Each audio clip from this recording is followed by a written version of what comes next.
Frank, I think Aaron Rodgers, we should just go ahead and change his name. We'll hyphenate it.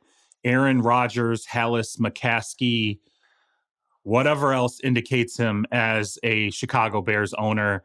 Man, he really truly does. I mean, just it's ridiculous. He's absolutely whoops on the Bears, puts himself squarely into the MVP race. I am now convinced, actually. I kind of feel like however the NFC 1 seed pans out, it's probably going to end up that will be the front runner for the MVP race. Yeah, really? I mean, the three big dogs are all the NFC quarterbacks, right? So it's Rodgers, Tom Brady, and you convinced me to continue to look at Kyler Murray. So is that not the trio of quarterbacks reaching for the belt? I don't think you're wrong. I just figured that Brady had it. I really, especially he throws that walk off today, and it's like, all right, what are we doing here? Hey, like I'm not denying he's the leader. Right. The narrative's going to be so strong at the end that I think even if Tampa Bay gets the 2 seed and Aaron Rodgers and the Packers get the 1 seed, I still think just the narrative of we have a 44-year-old MVP is going to be too much. I think Brady wins it, but you're right about Rodgers. Like, he looked great. The Bears, I mean, the Bears hit like 5 big plays in this game, and all of a sudden it's like they're getting this big play, that big, a 97-yard punt return, and they still end up losing by 15. It's like at some point the Bears just have to be, what do we got to do? What do we have to do to catch these guys? We're so far behind, and that's been going on since 1992 when Brett Favre took over at quarterback. Like, you talk about owning them, like Favre did too. It's just decades of this now. So, you know what? The one thing this game, I mean, it was kind of whatever. The Packers are just a better team.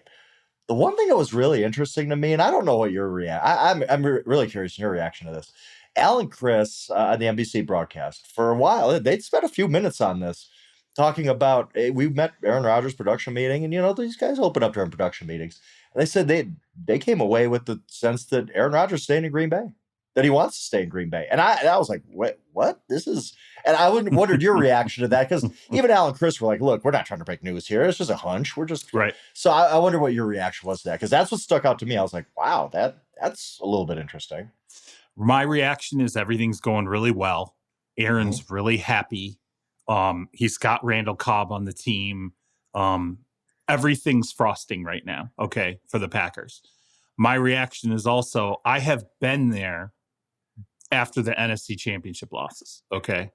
I have been there and known the hole that he goes into losing to the San Francisco 49ers, the hole that he goes into losing to the Tampa Bay Buccaneers.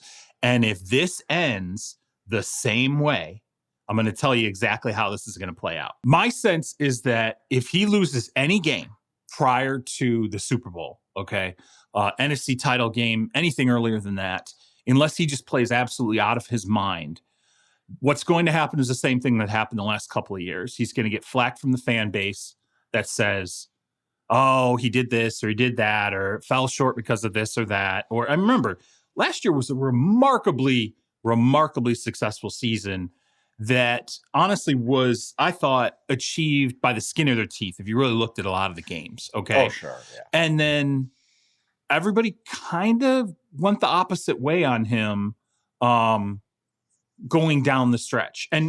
But he even kind of raised the specter of not knowing what the future held, all this stuff. The only thing that would make me feel differently about this is if he's telling Al Michaels and Chris Collinsworth, if he's saying, look, Gutekunst is listening to me. Brian Gutekunst, the general manager, he's listening. We've knocked down what these barriers were. I'm great with Matt LaFleur. I'm fine with Mark Murphy, the team CEO. Hey, we're good. Like we're in fantastic shape right now. Then maybe I would feel a little bit differently about that. I just know that right now he feels good. Okay. And there's no consistency in terms of Aaron Rodgers' emotions when it comes to December, January, and February. Okay. There's just none. There's nothing we can count on. It's great that they say that. It was interesting. And in production meetings, a lot of interesting things. It's something that Trez and I talked about in the past about how in these production meetings, you watch these broadcasts and you get some nuggets because these quarterbacks in particular spend one-on-one time with the production staff and they say all kinds of stuff that they won't normally say. But I've been through this 2 years in a row now with this, and I know that emotionally he could be in a much deeper hole than this if things don't work out at the end of the season.